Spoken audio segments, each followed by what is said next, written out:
Hey everyone. I'm really excited today to have this conversation with Abby, who is an incredible artist.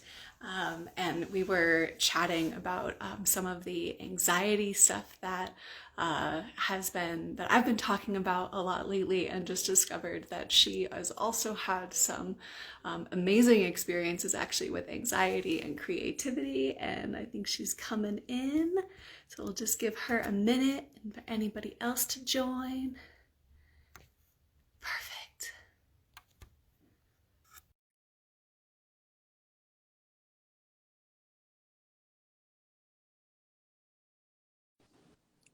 Hello. Hi, How how are are you? you? I'm good. How are you? Doing great. I'm really excited about this conversation. Me too. I've been looking forward to it all week.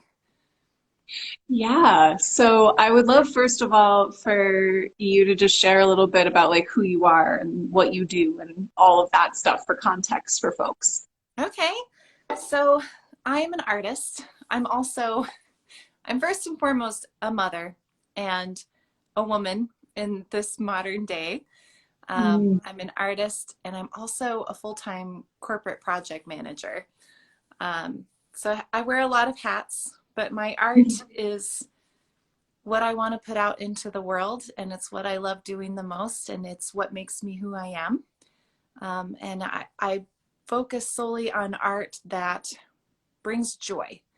A lot of the Mm. time when I'm creating, I think back to when I was a little kid and I was dancing in the front yard, throwing flowers up into the air, pretending that they were fairies flying around my head. And I base a lot of my art off of that fantasy and that whimsical feel. So yes, Mm. that's a little bit I about love me. having that context because I've been adoring your like the fairy series that you've been doing recently. And I was like, oh, I just love that. Thinking about little Abby spinning around, imagining fairies all around her. So that's awesome.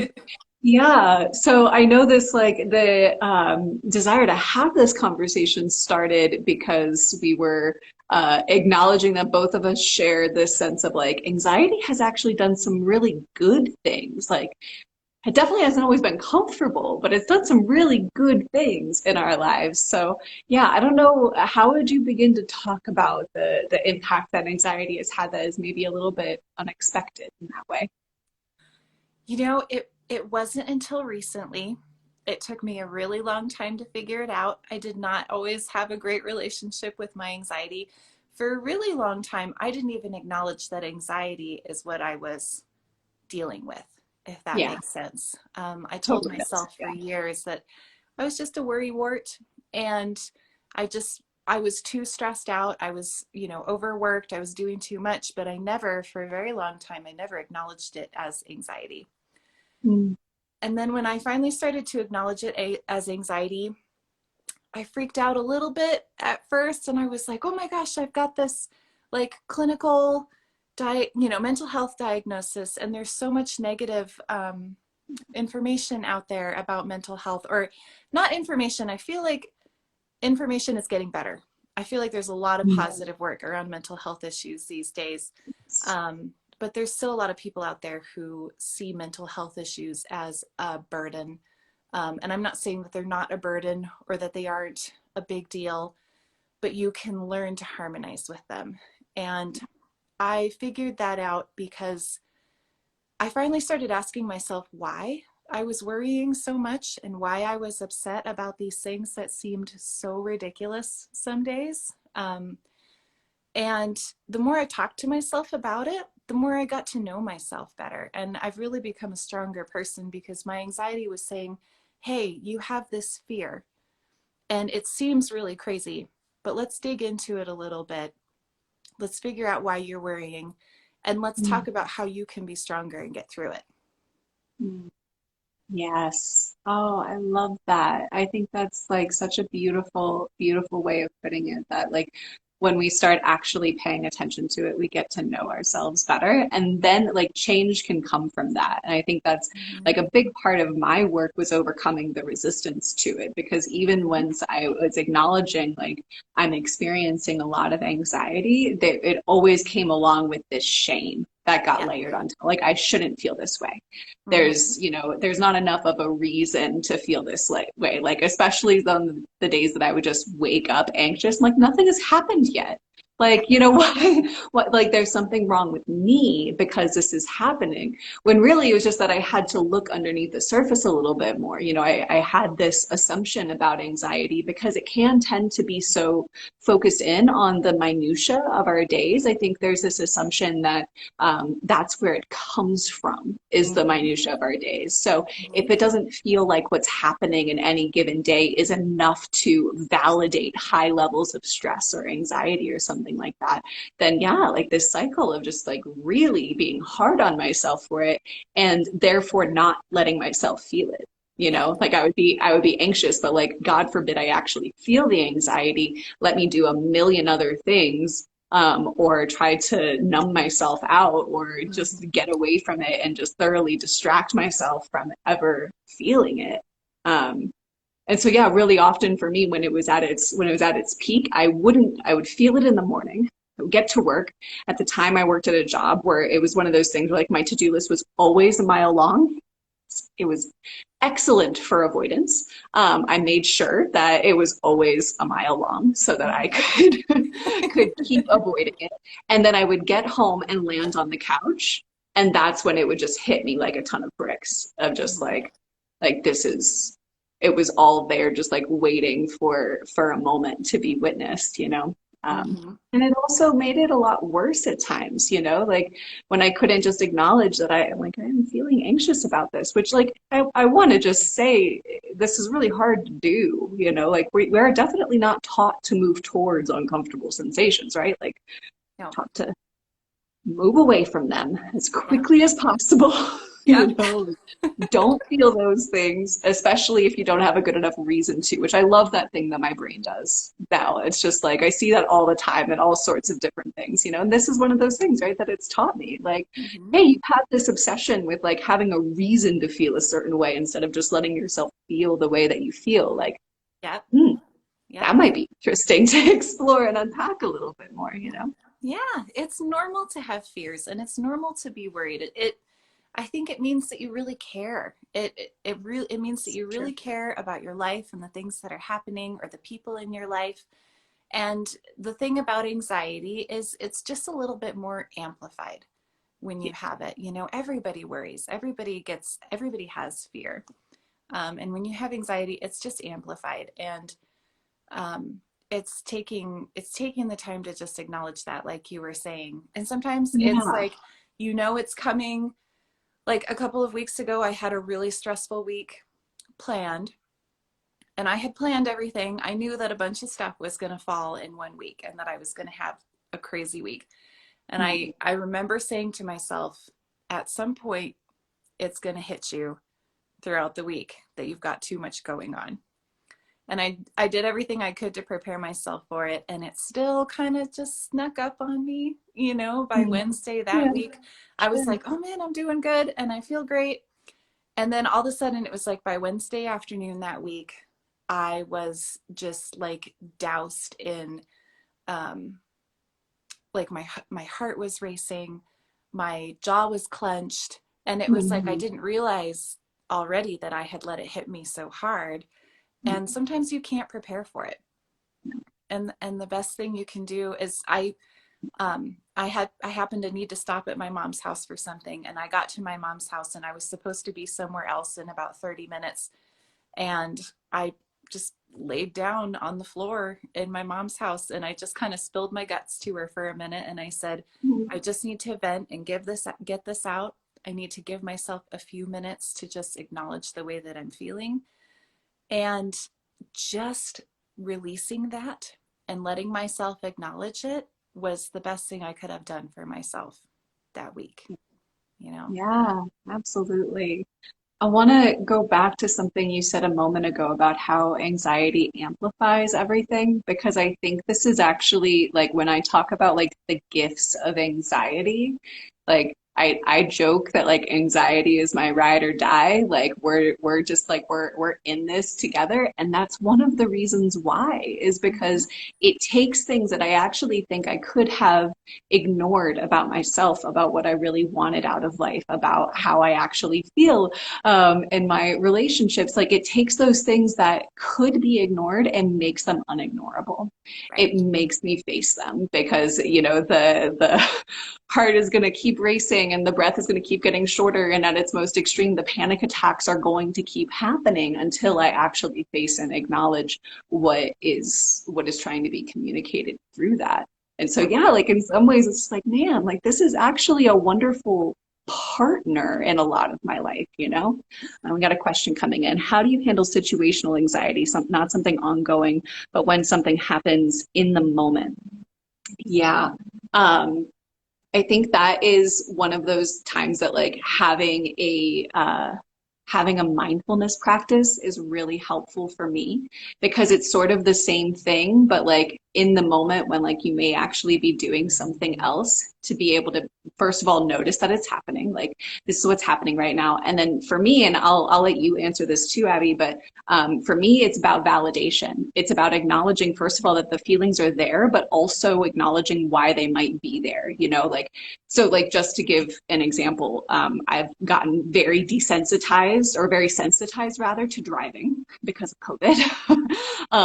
And don't drive, especially on highways. When I do drive, it's usually like not highway driving. And so getting on the interstate for the first time in a long time, anxiety went like just through the roof. Mhm. um, and I think it was really important for me in that moment to first of all say like, okay, yeah, like anxiety is kind of going haywire right now, but then also to be like, and you know, hun, that makes sense, you know, like and almost like caretaking that part and be like, I get it. I get why you're anxious right now. Like this is stressful. This is a weird thing that we've actually gotten like used to doing, being around so many fast moving vehicles. Like our bodies actually weren't designed for this. So like maybe it's okay that right now, like I'm freaking out a little bit. And what that does for me is it creates space to make choices about how I want to move forward, given the reality of what's here right now. Because when I can say, like, this is what's here, this is why it's here, and that's okay that I feel that way, now it's like, okay, so given all of this, what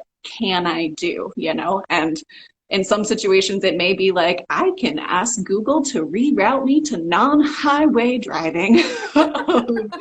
Yep. um, uh, and other times it might be just like, okay, you've got 10 more minutes of this left. You're just going to breathe and do the best you can and like listen to some music maybe and like make it through. But like choices show up when we can kind of get out of the grip a little Mhm. bit.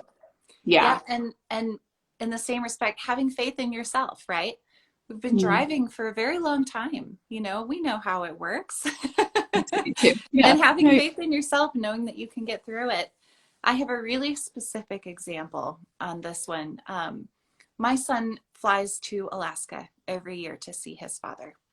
Mm, And I remember the first year that he was supposed to fly up there, and he was going to stay for the first time by himself for a whole week. And I've been raising him on my own since he was born. His dad has always been in the picture, but he was in the military, so he was deployed or stationed somewhere else. He's always been really far away. So it's been me and my little guy, just the two of us, and it's not easy for me to let him go. I'm sure. um, I'm sure. yeah. So the first year that I was getting ready to fly him up to Alaska, and we went up there together, and I stayed for the first about 24 hours. And then it was time for me to leave, and he was going to stay in Alaska by himself with his dad and his stepmom for a full 7 days. And I remember having, to date, I can remember this being one of my worst anxiety attacks of all time. The night before our flight left just to go up there, I remember pacing around the house all night long. I tried listening to music. I tried, doodling. I tried doing most of my normal stuff that I do. And it tore me open. And that was the first time. And after I left Alaska, I still had anxiety the entire week that we were gone, or that he was gone. So the next time that he needed to go to Alaska, I reminded myself, I said, this was really, really hard for you the first time around. And this was before I really acknowledged that I had, full-blown anxiety going on. I was working with a coach, a really wonderful coach, and I remember her saying to me, you can either let this tear you apart, or you can figure out all of the good things about letting him, go on this adventure. He gets to go on this adventure, and you get to be the person who brings him to see his dad. And how cool is it to be the kid who gets to go to Alaska every summer, and spend that time there? So with each situation that you're struggling with, I think the best thing to do is say, yes, this is going to be hard. It's really going to be scary for you. And it may be scary for you because it involves somebody else, or because it involves like health or safety, or whatever the reasons are. But you can also say, how is this going to make me stronger? And how is it going to end up benefiting me, or the other person if they're involved? And I had to Yeah, just remind myself, my little boy is getting to do something that a lot of kids don't get to do in their lifetime. And that's so true. being a full-time parent, this was the first break I had gotten in years. That Oh, was like a full shoot. week, right? Yeah. So my parents will take him for the weekends and stuff, but it was the first break I had gotten in years. And so the first year, Yeah. I really didn't let myself enjoy it. I was just too worried. But now when he goes to Alaska, I'm like, this is awesome. He gets to go do all these adventures in Alaska, and I get my free time, and my anxiety over it has finally gotten better. But that specific situation was really Yeah. hard to deal with. Yeah. Yeah, I hear that. And I love the timeline of it too, because I think that's an important thing, is to be patient with ourselves Mm-hmm. as we're like figuring out like what's really happening in those moments. Like most of us, like it's going to take some time and some repetition for it to like really integrate, and for us to find like the pathway through, and to find the good things, like sometimes when we're really in the thick of it, like in the panic attack, trying to be like, Mm-hmm. what's good about this right now, can be Right. like, It's excuse me, really but hard to do no. that. It's hard to There's do. It's hard to do. nothing good about the sensations of it. And the reality is like, I mean, I do think it's very true that our anxiety pushes us to get comfortable with discomfort, to actually get experience with discomfort. And that's another thing too, that like it's an amazing skill to develop over time, and it leads us towards our passions so often, like I've talked before about the fact that like our brain really wants us to stay safe. And so I know for me, anxiety is one of the ways that that manifests, is because it's like, if I make you feel super uncomfortable, maybe you won't do this scary thing that is new and unfamiliar and we're not so Mm-hmm. sure about.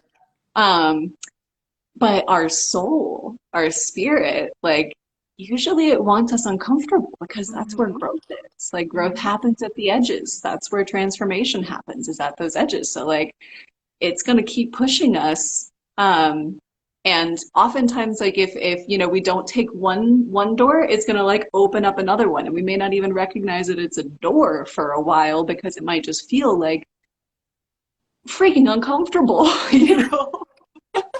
Exactly. um, but it does change a lot about just perceiving it, and at this point now, like when I start to feel really anxious, that's where my mind goes first, is like, what am I actually being invited to expand into that my brain is freaking out about right now? Mm-hmm. Whether it's a relationship or a thing with work. I mean, I will tell you, it's such a fascinating thing to be launching a program about anxiety when my anxious brain is having a field day with it, because it's new, because it's really important to me, and it's new. And so it's just like what are you doing? You can't do this, like all of Mm-hmm. those thoughts that come up.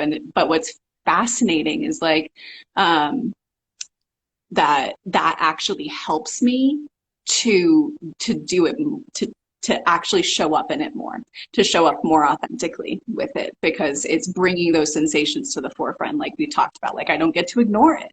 I don't get to ignore the thoughts that are coming up, because they're just going to be super uncomfortable until I move into it. Can you Mm-hmm. explain that? I'm sorry, I didn't see when that popped up, so I don't know what you're referring to there, Brianna. Um, so yeah, if you can tell me what a little bit more about what you want more explanation around. Um, but yeah, I also want to ask you, Abby, because you are an artist, and I think my conception, I mean, I consider myself a very creative person. My creativity comes through in different ways than art. And so for me, art, like actually putting material onto paper, something visual, that kind of thing, carries with it a lot of anxiety. But then you've said that Mm-hmm. anxiety actually helps you to be creative. And so I'm just, yeah, I'm fascinated and curious about that. Yeah, um, gosh, my art came from my anxiety. It really did. I started creating because I figured out early on that when I started to have anxiety attacks or I started to worry, the smartest thing that I could do was just calm myself down. I tried meditation, I tried yoga, I tried all of these other things that I really love doing and enjoy, and they make me feel good. But my brain didn't stop when I was doing them. I just continued on and on and on. There's something that happens to me when I sit down either in front of the computer or in front of a canvas, and I start to play with the colors and the shapes. It's the only thing that stops my brain from worrying. And it gives me a moment to just calm and center and ground myself for a little while. And then I can start the conversation up with myself. Like, okay, why was I freaking out the last 24 hours? What was happening? Why was my heart racing? Why was my chest tight? Why couldn't I breathe?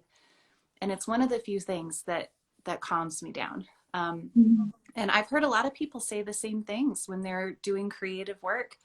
It helps them to just calm and focus and center. And that's the best thing you can do for yourself. And it doesn't have to be creating. It can be running. A lot of Right. people say that going for a Yes. run or going for a hike are the things that help them get that calm and that center. Yeah. And I think figuring out through trial and error for most Mm-hmm. folks, but like figuring out what those things are is like that actually help you to ground. I was actually it just in my stories about this yesterday talking about it, because I realized that like I actually have some unexpected grounding tools. Like I love like really complicated board games. Now I have a close friend who gets stressed out and anxious about really complicated board games. But for me, because it forces my brain to think about something else. I Mm-hmm. don't have mental space when I'm playing one of those games to do what it wants to do. And then I can come back to it after my body's had a chance to settle and get some space from all of those thoughts. And I can come back to it and get curious about it. But yeah, I think that is, yeah, it might just, like the yoga, the meditation, all of that, I think lays the groundwork to be Mm-hmm. able to witness things, to be able to stay with ourselves in uncomfortable places. But everybody has their like unique things that are going Mm-hmm. to be um yeah, what actually grounds, and that just depends on personality and all sorts of other things. So anyway, Yeah. yeah, Yeah. cool. I think So I want to Brianna come or back to oh yeah. yeah, I wanted to come back to Brianna's question. Did you want to say something to that? No, go ahead. I was just Okay. going to remind you that it was there. Perfect. Yeah. So this curiosity about like, when am I supposed to come back to Denver? Gone because of COVID, I know, and feeling really anxious about that. What am I being invited to look at? So I think the first place to start, outside of like doing some things that allow you to get some space from it, whatever that is to look at the thoughts that come up in that anxiety. Is it a feeling of like, am I going to be safe coming back? Am I going to be too lonely if I come back before restrictions are fully lifted? Like whatever the thoughts are around that anxiety, that's where you get to start to say like, okay, like I'm really attached to this particular thing, or I'm like I am habitually like focusing on this issue, maybe there's actually some growth opportunities for me in that. And that doesn't necessarily mean like going counter to what you have always done necessarily. It just might mean changing the way that you relate to it a little bit. But yeah, I think that's like where things get really unique actually with all of us, is like there's no one size fits all of like anxious about this category of things, this is likely what's happening for you. It's that like process really of being like, okay, like what thoughts are attached to that anxiety? How can I unpack the emotions that are underneath them?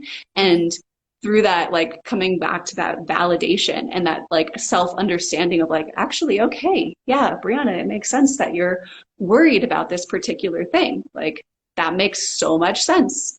Mm-hmm. What choices do I actually want to make given the fact that I feel this way and that I like recognize why I'm feeling this way?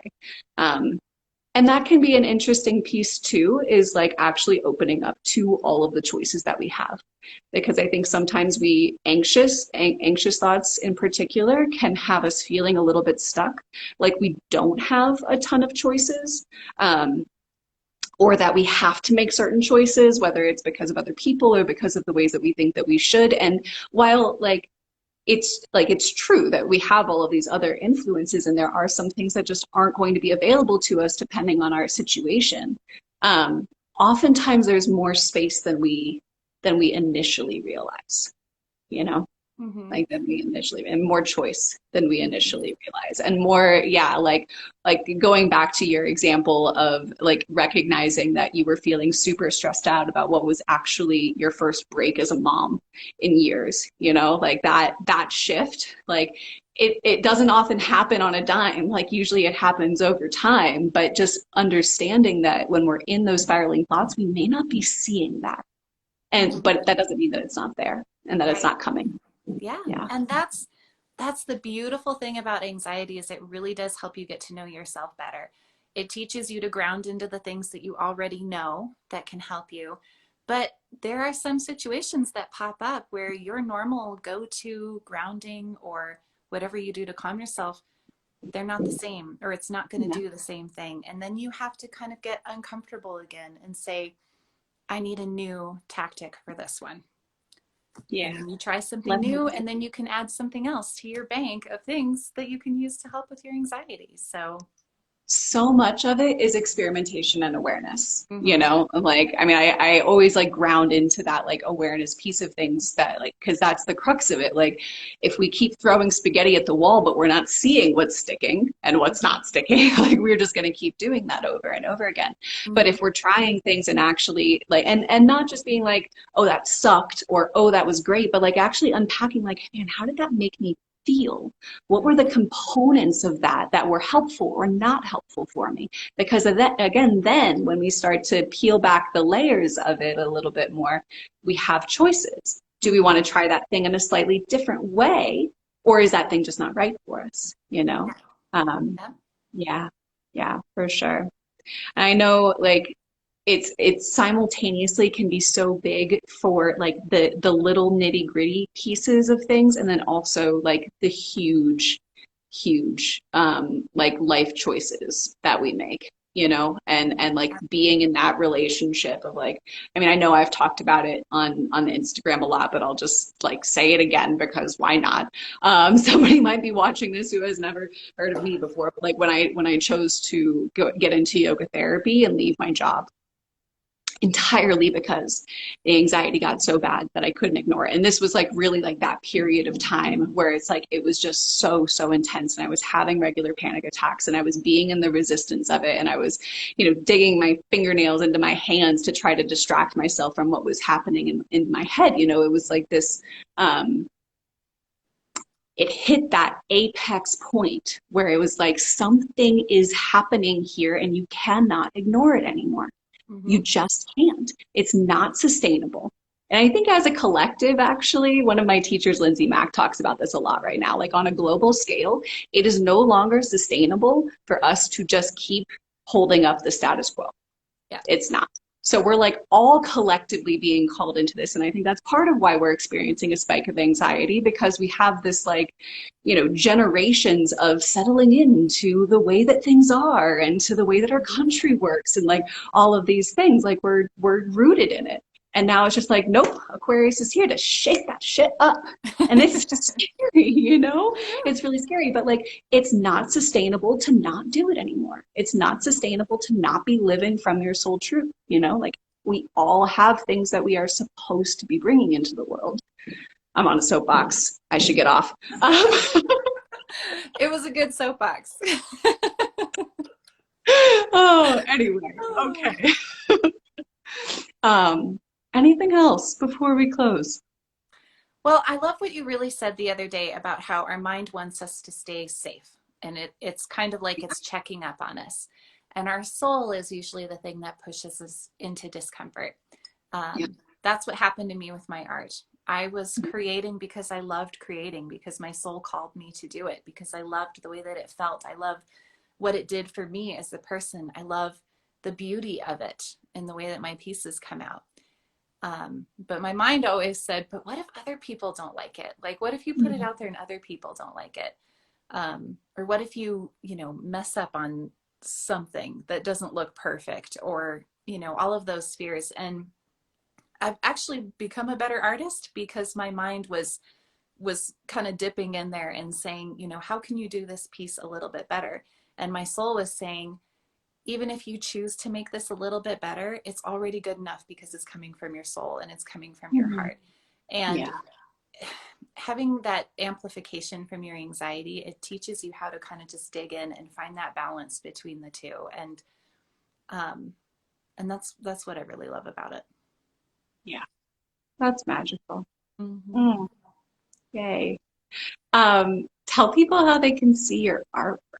Oh, so my Instagram page is inkandstars.artco, ARTCO, on Instagram, or you can go to inkandstarsartcompany.com and everything is there. It's so, so beautiful. And yeah, I feel like I'm going to appreciate it even more now, knowing like the depth of intention and feeling and inner child Abby that goes into it. So, and I'm getting better at, I'm trying to write some blog posts. So one of my fears has been writing about what I do too, so that people can read about it and sharing my story a little bit more. So I'm working on some material around that so I can share my story with more people. And I'm so glad that we decided to have this conversation today. Me too. When I started seeing your posts for your anxiety alchemy program that you're putting out there, I was so excited. Because I love the word alchemy. I love what it translates into and the magic that it brings into the program. And I'm really excited to see what you do with this program too. Thanks. Yeah, I am also very excited about it. It's crazy. It's starting in just a little over a week. Mm-hmm. So yeah, today is Thursday. So yeah, registration closes a week from today. And I'm just like, like so jittery about it, and also like processing so much through my body about it right now. So it's I appreciate just being able to be in conversation, because I think that's one of the reasons that I'm creating the program too, is to eventually build a wider community that's having these conversations about not trying to get rid of the emotions of anxiety, but partnering and working with them. Like this is a huge shift, and I think we're ready to make it though. We are ready to create from anxiety. Yeah. Yes. Love it. Cool. Well, thanks again, Abby. And yeah, looking forward to connecting with you again soon. Yes, very soon. Thanks everybody for watching. Yay. Yay. Bye. Bye.